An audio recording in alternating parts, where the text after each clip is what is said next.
വിശാലമായ ഖബറിടമായി മാറണമെങ്കിൽ ഈ ജീവിതകാലത്ത് പടച്ച റബ്ബ് തന്ന ആയുസ് അല്ലാഹ് ഇഷ്ടപ്പെട്ട മാർഗത്തിലായി കൊടുക്കാൻ വേണ്ടി ശ്രമിക്കുക.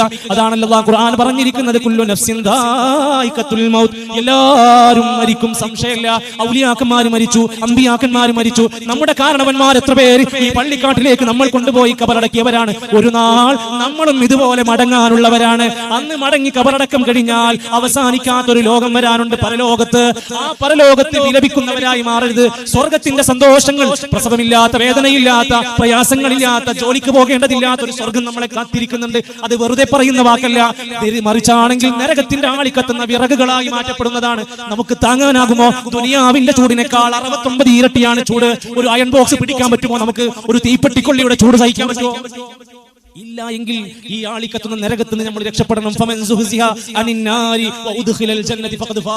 നരകത്തിൽ നിന്ന് രക്ഷപ്പെട്ട് സ്വർഗത്തിലെത്തിയവനെ വിജയിക്കൂ.